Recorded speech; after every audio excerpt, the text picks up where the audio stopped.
Welcome to Zen and the Art of Movies, and we're talking about the story. I talked about what my story was, when I was a meat truck driver in the 70s. That was the story of the myth of Sisyphus, where I emptied the truck during the day, and during the night it was filled up, and I had to empty it again the next day. Push the boulder up the mountain, and during the night it rolls back down. The myth of Sisyphus. What is your story? So let's talk about the greatest story ever told. And I remember the 50s when Hollywood discovered the Bible. And you had Charlton Heston as Moses and leading his people to the promised land. And oh, how glorious those movies were with CinemaScope. Oh my God. And the robe and all these biblical stories were made into Hollywood productions, and which literally destroyed Christianity. Hollywood destroyed Christianity because it made the biblical stories real. So let's talk about that biblical story of the Promised Land, which is the story of Moses and Charlton Heston, who led his people. So the Civil Rights Movement used the story of the Promised Land with Martin Luther King as Moses as their story. And it raised joy and hope and power. The Civil Rights Movement. It was the greatest story ever told. It was the story of a people coming to the promised land of America while they're slaves in America. So this biblical story was the motif and the energy of the Civil Rights Movement. And now it got co-opted. So now there's a backlash. And MAGA's story is the story of Moses in the Promised Land, and Trump is Moses. Now it's been reversed and inverted, you see. The story got flipped. And now MAGA is the white slave owners, racists, the white supremacists are now the victims.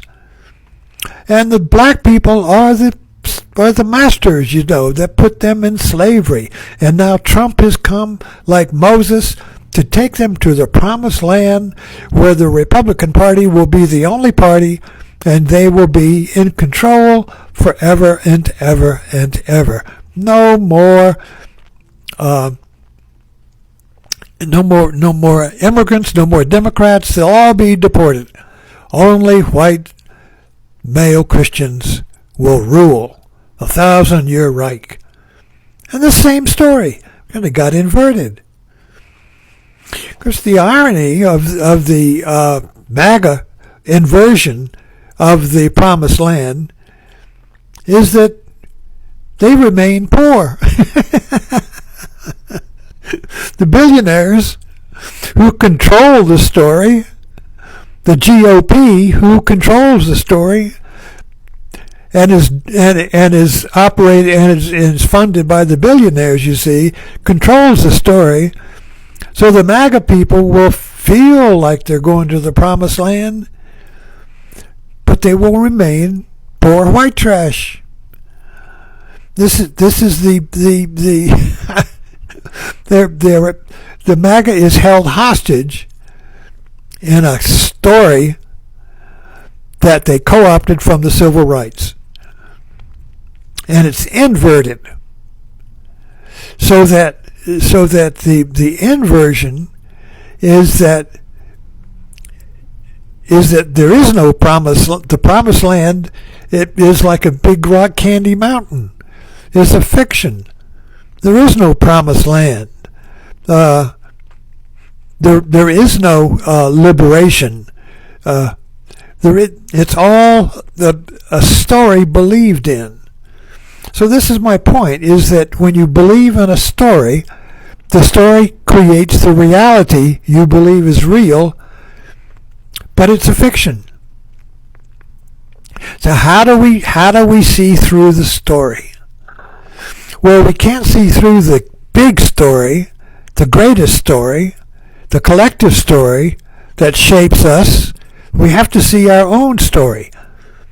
There is no great story. There is no big story. There is only your story.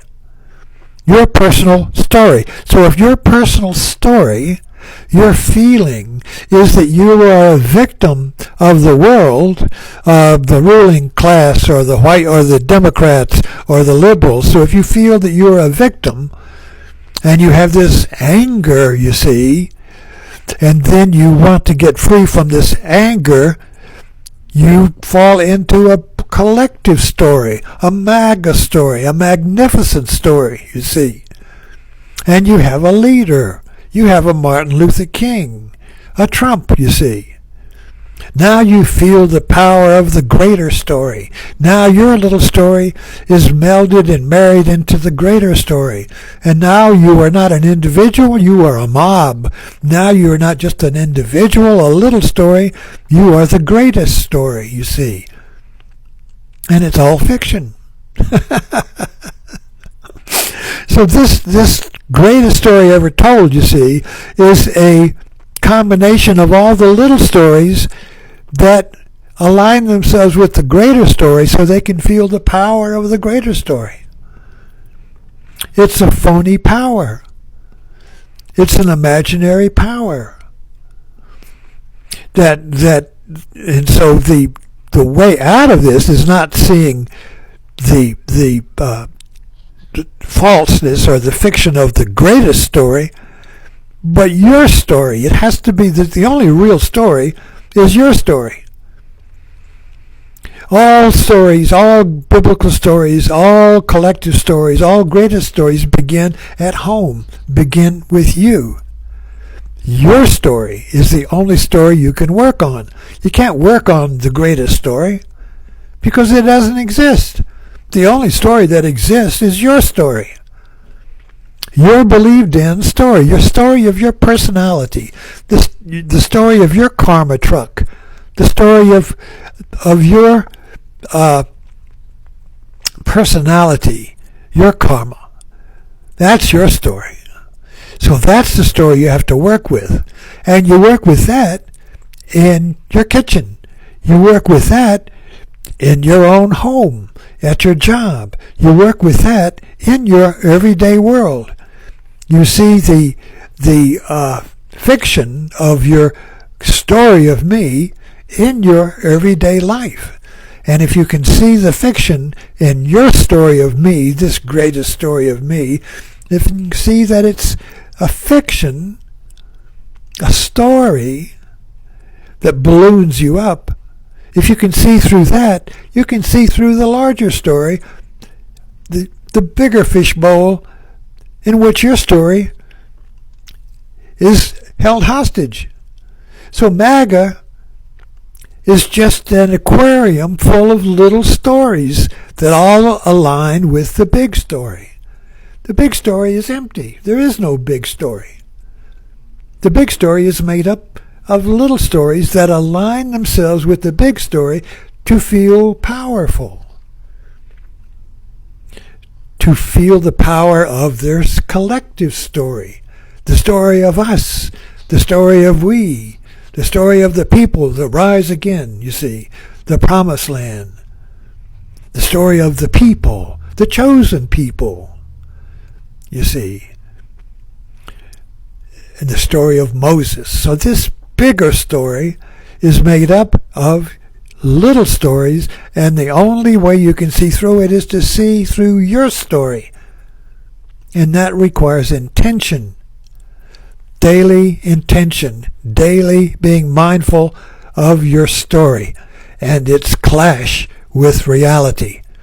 When there's a rub or an irritation, there's your story.